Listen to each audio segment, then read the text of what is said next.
Auzubillahiminash-shaytanir-rajim. Bismillahir-rahmanir-rahim. Assalamu alaikum students. I'm your teacher Slim Yusuf and it is my fifth lecture for the students of BS English second semester. My topic is History of English Literature and we are studying the subject of romantic poets.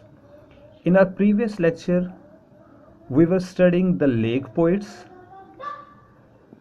And the last poet that we studied was S.T. Coleridge.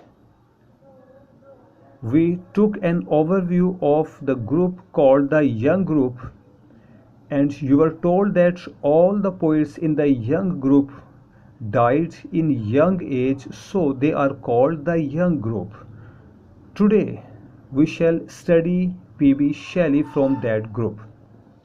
Students, अपने गुज़िश्ता lecture में हमने the young group को study करना शुरू किया था। इसका introduction पढ़ा गया था और आपको बताया गया था कि इस ग्रुप में शामिल 3 या 4 जितने भी शायर थे वो सारे ही छोटी उम्र में वफ़ात पा गए थे। 26 साल से लेकर 36-37 साल की उम्र के दौरान वो सब फौत हो गए थे, लिहाजा उन्हें यंग ग्रुप कहा जाता है। उस यंग ग्रुप में आज हम पीबी शैली से स्टार्ट करेंगे।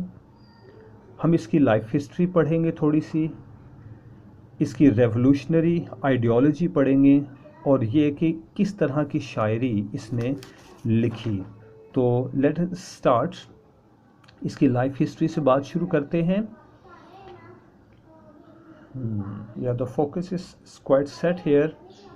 Percy Bysshe Shelley was born on August 4, 1792. His parents came to a noble family of England, a family well known in the political and literary history of England. The boy Shelley was irresistibly handsome, lovable, and independent of judgment. Because of his beautiful eyes, long hair, delicate features, and strong, slender figure, his own people compared him with a delicate flower. So, हमें बताया गया कि शैली का ताल्लुक़ एक अमीर ख़ानदान से था, एक सियासी बैकग्राउंड रखने वाले ख़ानदान से था। यानी उसने अपना बचपन कंफर्टेबल कंडीशंस में बसर किया था। और शैली एज अ बॉय बड़ा दिलकश, बड़ा ख़ूबसूरत बच्चा था, लड़का था, और उसके अपने फैमिली वाले, उसके रिलेटिव्स, रिश्तेदार उसे फूल से कंपेयर किया करते थे। जी नेक्स्ट पढ़ते हैं। Because of his beautiful eyes, long hair, delicate features and strong slender figure, his own people compared him with a delicate flower. Being a born lover of liberty and independence, he did not and could not learn from his newly joined school. He moved in a world of his own, dissatisfied with the ordinary process of learning. Shelley sought, like Faustus, the acquaintance of spirits. This paragraph tells us something about the school life of Shelley. We are told that when he was at school, he was not much interested in studies. पढ़ाई में उसे कुछ ख़ास दिलचस्पी नहीं थी। वो शुरू से ही इमेजिनेटिव था, तसव्वुर, तख़य्युल रखने वाला, ख्वाबों की दुनिया में रहने वाला शख्स था और उसने अपने इर्द गिर्द एक ख़ास दुनिया बना रखी थी, अपने ख़यालात की, ख्वाबों की दुनिया। और डॉक्टर फॉस्टस की तरह से वो भी रूहों और जिन्नात की तलाश में रहता था, यानी वो किसी और ही दुनिया में दिलचस्पी रखता था। When Shelley went to Athens, his consciousness revolted against a system of fagging and he organized a revolt against this brutal system. It was here that the revolutionary Shelley rebelled against all forms of tyranny. इसकी ideology का जिक्र हुआ यहाँ पर, पर्सी बायस शेली की ideology का। इसे हम तफसील से भी पढ़ेंगे नेक्स्ट पैराग्राफ में। इसका मैं एक ओवरव्यू आपको पेश किए देता हूँ। चूँकि शायर बड़े सेंसिटिव होते हैं और शैली तो ख़ास तौर पर बचपन से ही एक ख्वाबों की दुनिया में रहने वाला शख्स था। जब ये बड़ा हुआ और उसने अपने इर्द गिर्द मुआशरे में जुल्म और नाइंसाफ़ी को देखा तो उसने पसंद ना किया। उस मुआशरे में गरीब सख्त मेहनत करता था। मैंने एक लफ्ज़ इस्तेमाल किया, फैगिंग। फैगिंग मीन्स हार्ड वर्क, लेबर। शैली ने देखा कि गरीब तो सख्त मेहनत करता है मगर उसे उसकी मेहनत का पूरा सिला नहीं मिलता। मुआशरे में तबकाती तकसीम है, अमीर और गरीब का फ़र्क है, नाइंसाफ़ी और जुल्म है। उसे ये सब कुछ पसंद ना आया और जब वो इदारा एटन में तालीम हासिल करने गया तो वहाँ वो एक बाकायदा रेवोल्यूशनरी और रेबल बन गया।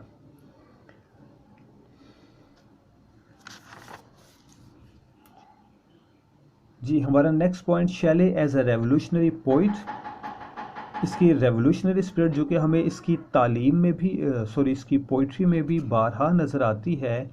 Revolution was a dominant spirit in all the romantic poets. Shelley is also called the revolutionary poet because of his ideal of revolution in his poetry.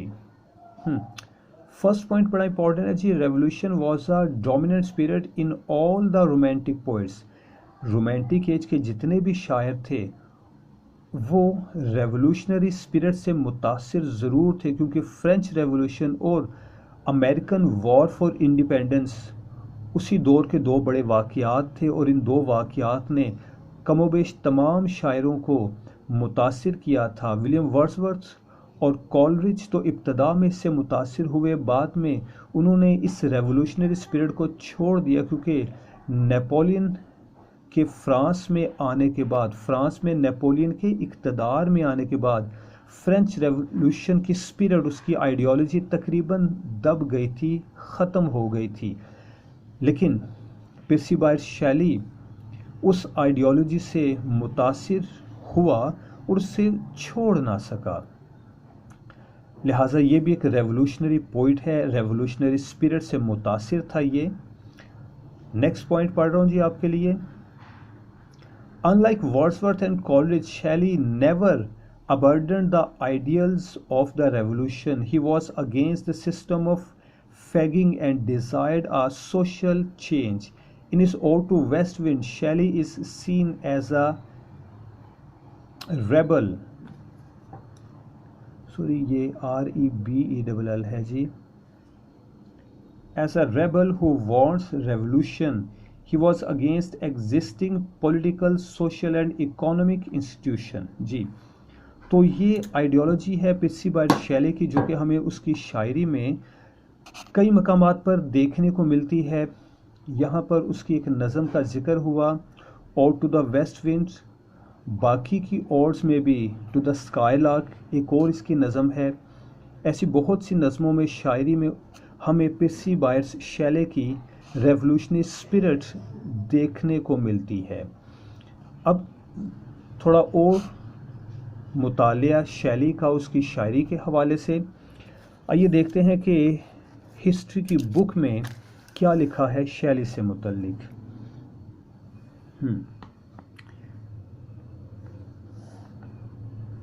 Yeah, I think the focus is quite clear here. Shelley was a revolutionary idealist, a prophet of hope and faith. He was a visionary who dreamed of the golden age. जी हाँ, ये एक visionary था जो कि golden age के ख्वाब देखा करता था। वो गोल्डन एज जहाँ इंसानों में तबकाती तकसीम नहीं, किसी के साथ जुल्म नहीं होता, सब बराबर होते हैं और सब हंसी खुशी ज़िंदगी बसर करते हैं। शैली एक ऐसी ही गोल्डन एज की ख्वाब देखा करता था। In his early days, Shelley came under the influence of William Godwin's political justice. He saw that all established institutions, kings and priests, were diverse forms of evil and obstacles to happiness and progress. So, he began to imagine the new world which would come into existence when all these forms of error and hatred had disappeared. The essence of all his political works is his prophecy of the newborn age. In his first long poem, Queen Mab, which he wrote when he was 18, he condemns kings, governments, church poetry, marriage, and Christianity. Next paragraph में पढ़ता हूँ. इन 1820 से मैं शुरू कर रहा हूँ. जो अंडरलाइन किए हुए पैराग्राफ्स में सिर्फ उन्हें डिस्कस कर रहा हूँ क्योंकि we are going to study the most important points about Shelley. In 1820 appeared Prometheus Unborn, the hymn of human revolt, triumphing over the oppression of false gods. ये हिम शैली की ही लिखी हुई है और इसका थीम हमने क्या पढ़ा? Revolt triumphing over the operation of false gods. In this superb lyrical drama, we find the fullest and finest expression of Shelley's faith and hope. Here, Prometheus stands forth as the portrait of mankind in its long struggle against the forces of despotism, symbolized by Jove.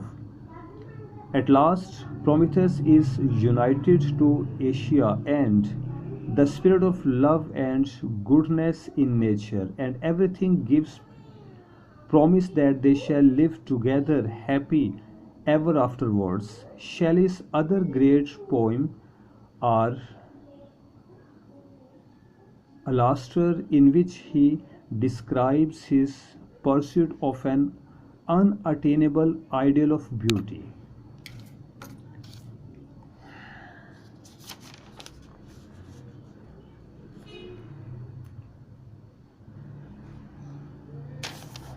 So, dear students, next paragraph we study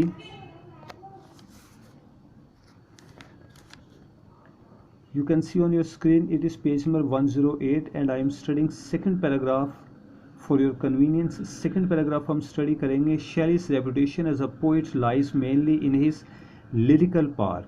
जी हाँ, ये paragraph पढ़ना ज़रूरी है क्योंकि अब तक तो हमने इसकी लाइफ हिस्ट्री पढ़ी और इसकी आइडियोलॉजी का जिक्र किया, रेवोल्यूशनरी स्पिरिट का जिक्र किया जो कि इसकी शायरी में थी. अब हमें ये भी तो जानना है कि एज अ पोइट इसकी पॉपुलैरिटी की रीज़न क्या थी और वो था इसका लिरिकल पावर, यानी इसकी शायरी का तरन्नुम. He is in fact the greatest lyrical poet of England. In all these poems mentioned above, यानी ऊपर जितने भी नज़मों का जिक्र हुआ है, it is their lyrical rapture which is unique.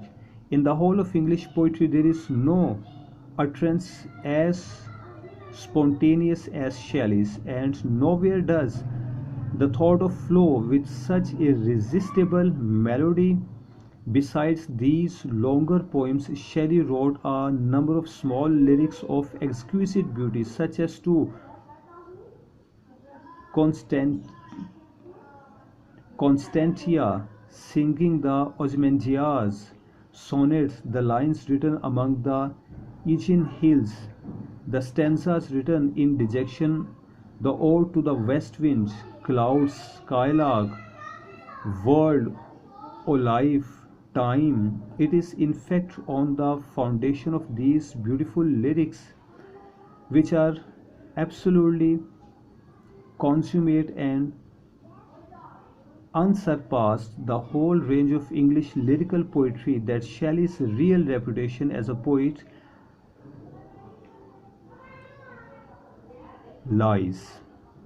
As a poet of nature, Shelley was inspired by the spirit of love, which was not limited to mankind but extended to every living creature, to animals and flowers, to elements, to the whole nature. He is not content like Wordsworth merely to love and revere nature. his very being is fused and blended with her. He therefore holds passionate communication with the universe and becomes one with the lark, to a skylark, with the cloud and west wind, or to the west wind, to which he utters forth his passionate lyrical appeal। जी, तो इस paragraph में हमें बताया गया कि शैली की quality ये है कि उसकी पोइट्री में मोहब्बत का जज्बा मिलता है। विलियम वर्ड्सवर्थ तो सिर्फ फितरत से मोहब्बत करता था और उसकी रिस्पेक्ट करता था। ये शायर फितरत से मोहब्बत भी रखता है, उसकी रिस्पेक्ट भी करता है और अपने जज्बात का इजहार करते वक्त फितरत के साथ हम ज़ुबान होकर बोलता है। जैसे कि एक नज़म से चंद एक लाइंस लेकर लिखी गई हैं इस बात की मिसाल पेश करने के लिए, इसका सबूत देने के लिए। Make me thy lyre even as the forest is, what if my leaves are falling like its own the ट्रम्बल ऑफ दाई माइटी हार्मनीज। जी, अब फोकस क्लियर है।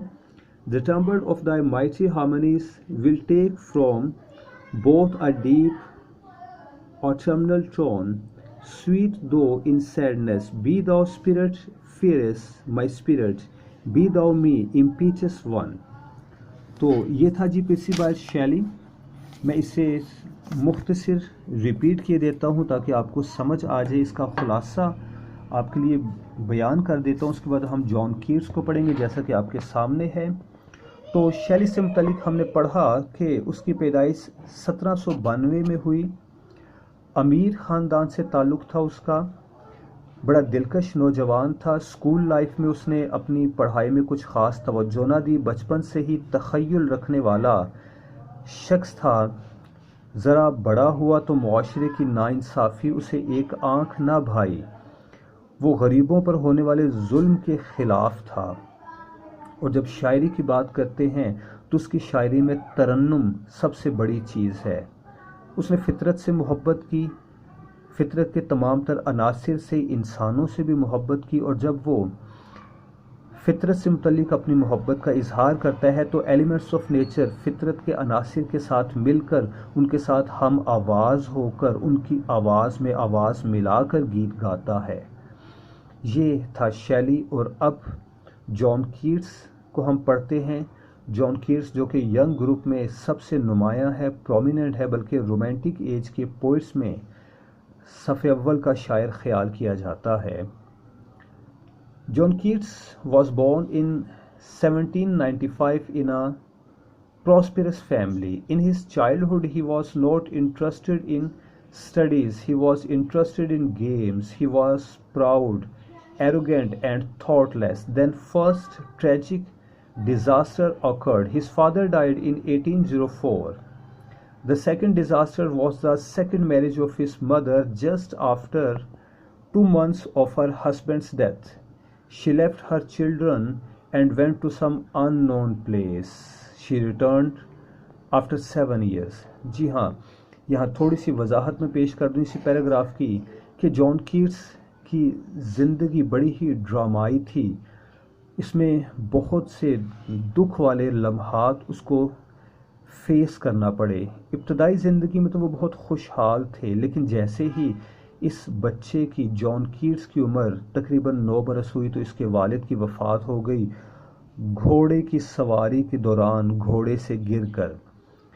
इसके वालिद की वफ़ात के 2 ही माह बाद इसकी वालदा ने दूसरी शादी कर ली और वो कहीं गुमनाम जगह पर चले गई अपने बच्चों को छोड़कर।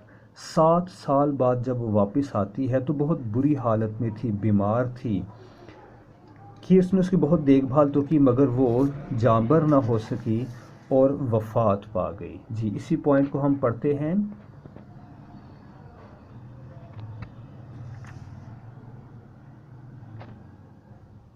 Yeah, the focus is quite clear here. When she came back, she was sick and miserable. Keats nursed her day and night, but she died. दिन रात कीट्स ने मेहनत की अपनी वालदा की, तीमारदारी की, उसकी देखभाल की, मगर वो वफात पा गई। After finishing his school life, Keats decided to study medicine but could not devote his attention to medical studies because he had been attracted to studying literature. The death of literature, ये एक और अहम मरहला है उसकी ज़िंदगी का कि उसे मेडिकल की स्टडीज़ के लिए कहा गया, मगर इससे पहले ही वो लिटरेचर पढ़ने में इतनी दिलचस्पी ले चुका था और क्लासिकल लिटरेचर को, ग्रीक लिटरेचर को इतना पढ़ चुका था कि अब कुछ और करने को उसका जी नहीं चाहता था। लिहाजा मेडिकल के प्रोफेशन को इसने छोड़ दिया और ये भी उसकी ज़िंदगी में उसके लिए परेशानी का सबब बना, क्योंकि आगे आने वाले सालों में इसे बहुत सी माली मुश्किलात का सामना करना पड़ा। अगर ये मेडिकल के प्रोफेशन से मुंसलिक होता तो शायद इसको गुर्बत का सामना ना करना पड़ता।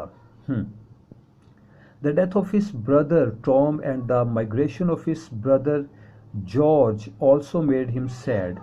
ये उसकी ज़िंदगी का एक तीसरा सानेहा था। जॉन कीट्स, जो कि अपने बहन भाइयों में सबसे बड़ा था, अपने भाइयों से बड़ी मोहब्बत रखता था।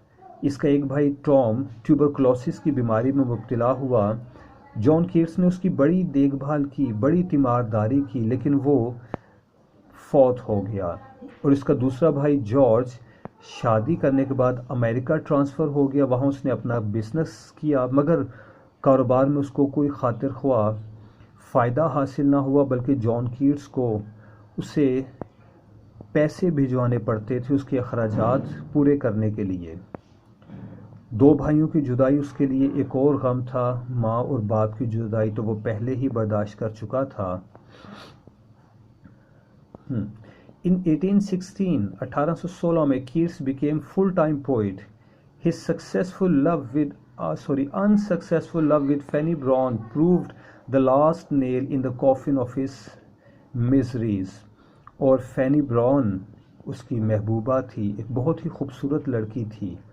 उसके साथ जॉन कीट्स के अच्छे ताल्लुकात थे, उनकी इंगेजमेंट भी हुई, लेकिन फैनी ब्राउन की वालदा इस ताल्लुक़ को पसंद ना करती थी, क्योंकि जॉन कीट्स के माली हालात बड़े ख़राब थे और उसका मुतालबा था कि जब तक तुम्हारे माली हालात दुरुस्त ना हो जाएं, मैं अपनी बेटी की शादी तुझसे नहीं करूँगी।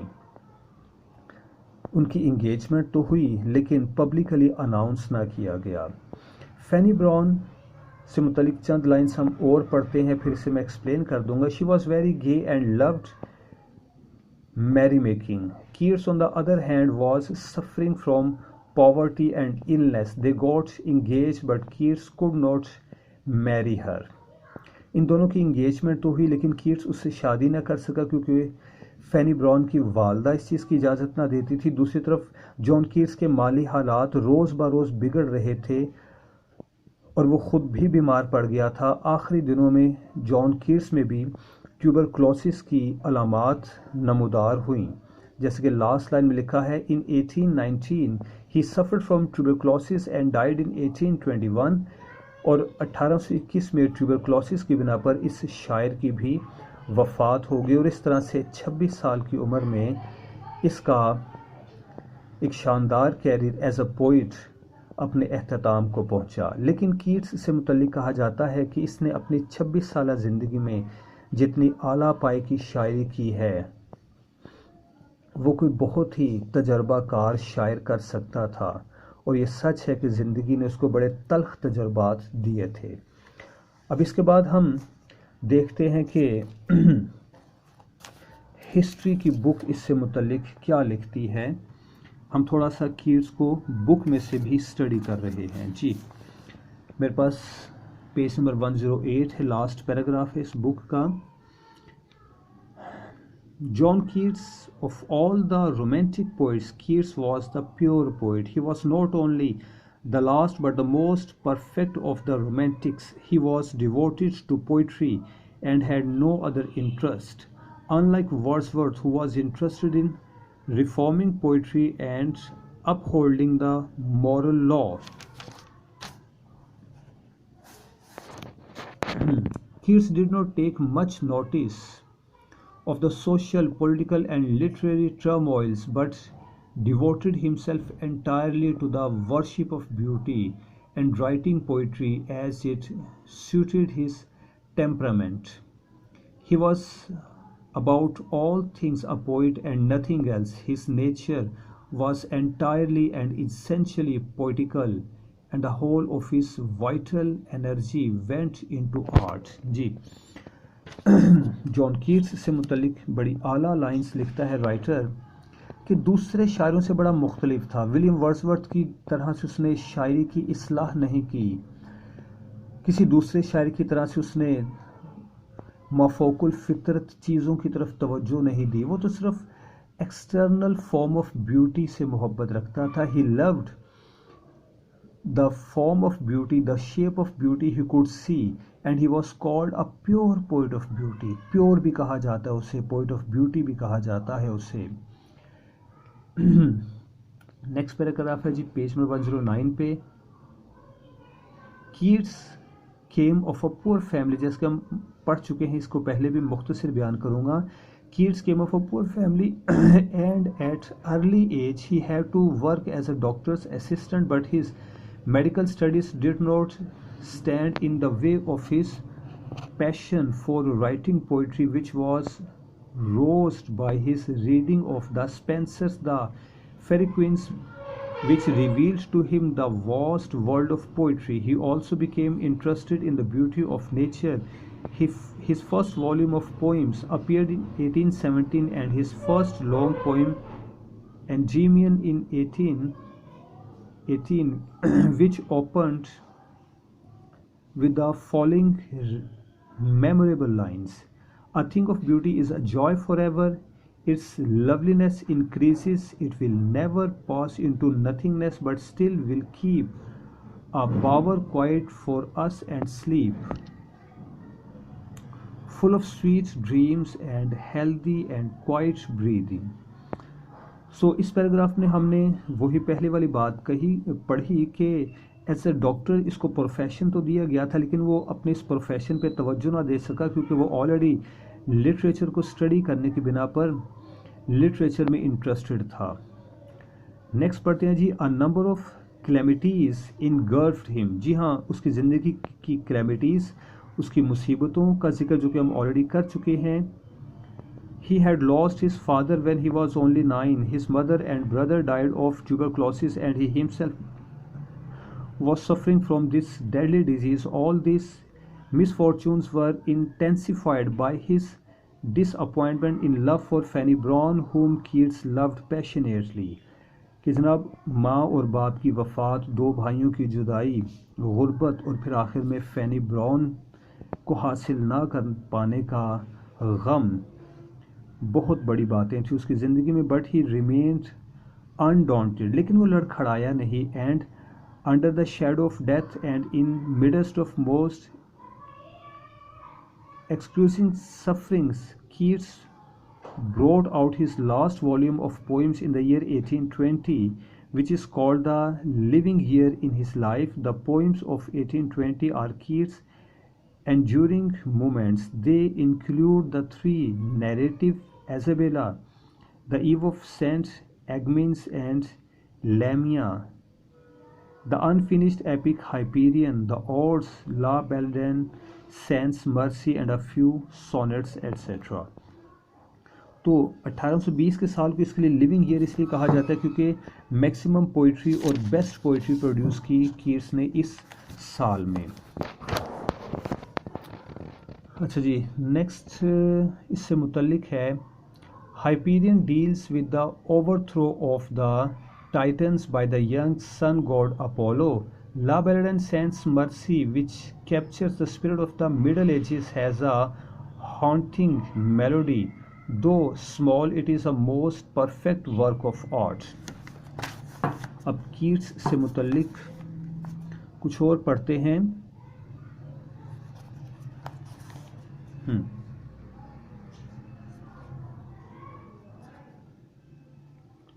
Of the odes, those to a nightingale on a Grecian urn and to autumn stand out above the rest and are among the masterpieces of poetic art. In Ode to Nightingale we find a love of sensuous beauty and a touch of passion in Ode on a Grecian Urn. We see Keats' love for Greek mythology and art. It is this ode which ends with the following most memorable lines in the whole of Keats' poetry: Beauty is truth and truth is beauty. That is all ye know on earth and all ye need to know. इस paragraph में Keats की 3 odds का गज़लों का जिक्र किया गया है जो कि उसकी बेहतरीन ओड्स ख्याल की जाती हैं। जिसके पहले बयान किया गया कि जॉन कीट्स ने ग्रीक लिटरेचर और क्लासिक्स को बड़ी तफसील से पढ़ा था and he was fascinated by these things. तो ode on a Grecian urn इस चीज़ का एक सबूत है। ग्रीक लिटरेचर और ट्रेडिशंस से मुतल्लिक उसकी मोहब्बत का एक अक्स मिलता है इसमें। उसके बाद ला बेलेडोना सेंस मर्सी एक छोटी सी नज़म है लेकिन बड़ी शानदार नज़म है। इस नज़म में शायर मिडल एजिस के एटमॉस्फेयर को, मंजर को पेश करता है। The ode to autumn in which Keats has glorified nature is a poem which for richness and colour has never been surpassed. और फिर ओड टू ऑटम एक ऐसी नज़म है, एक ऐसी गज़ल है जिसका मुकाबला कोई दूसरी गज़ल नहीं करती। दो Keats died young when he had attend barely the age of 25 and had only a few years in which he could effectively write poetry. His achievement in the field of poetry is so great that we wonder what he might have accomplished if he had lived longer. जी हाँ, ये वही पहले वाली बात कि इसको बहुत थोड़ी सी उम्र मिली थी लेकिन इसने ऐसी शानदार पोइट्री की है। अगर इसको ज़्यादा ज़िंदगी मिली होती, बिल्कुल ऐसे जैसे वर्ड्सवर्थ को तवील उम्र मिली थी, तो ये कैसे शानदार कारनामे सरअंजाम दे सकता था। For a long time his poetry was considered merely as sensuous, having no depth of thought, but with the help of his letters critics have reinterpreted his poems and now it has been discovered that they are based on mature thinking and that there is a regular line of development from the point of thought and art. He was not an escapist who tried to run away from the stark realities of life, but he faced life bravely and came to the conclusion that sufferings play an important part in the development of the human personality. जी हाँ, ये भी एक अहम point है कि इसकी शायरी में चूँकि ह्यूमन मिजरीज का जिक्र मिलता है, उसके बाद ये ब्यूटी ऑफ नेचर में खो जाने की बात करता है, तो क्रिटिक्स इसको इस्केपिस्ट ख्याल करते थे। इस टॉपिक को मैं मुख्तसर बयान कर रहा हूँ क्योंकि विलियम वर्ड्सवर्थ के हवाले से एक अहम सवाल है। जो स्टूडेंट्स विलियम वर्ड्सवर्थ को पढ़ते हैं वो इस सवाल का जवाब ज़रूर तैयार करते हैं कि is William Wordsworth an escapist. तो इसका जवाब नेगेटिव में होता है कि no, he was not an escapist. Escapist की फ़िलासफ़ी ये है कि क्रिटिक्स का ख्याल था कि जॉन कीट्स ज़िंदगी की मुश्किलात से घबरा कर अपनी शायरी की तस्वुराती दुनिया में, खूबसूरत दुनिया में खो जाना चाहता है। वो गमों से, दुखों से भागता है, मगर ऐसा नहीं है। हकीकत में वो इस्केपिस्ट नहीं है।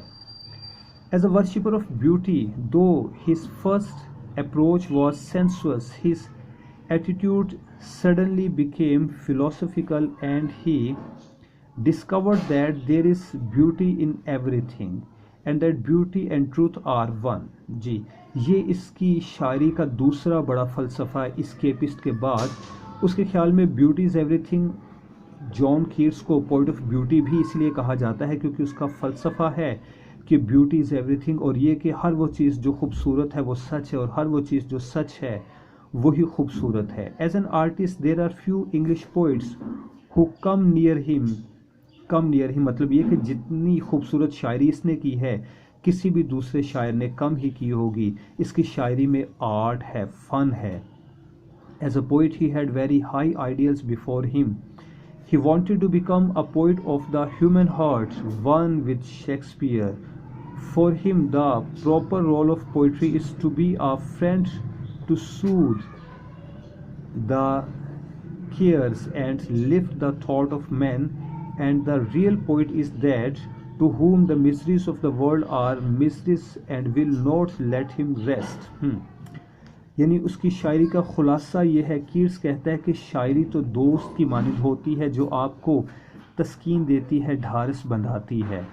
Okay, last paragraph, and Keats sincerely and persistently lived up to these high ideals, taking into account all these factors and the very short span of life that was given to him by the providence. It is no exaggeration to say that of all the English poets he comes nearest to Shakespeare.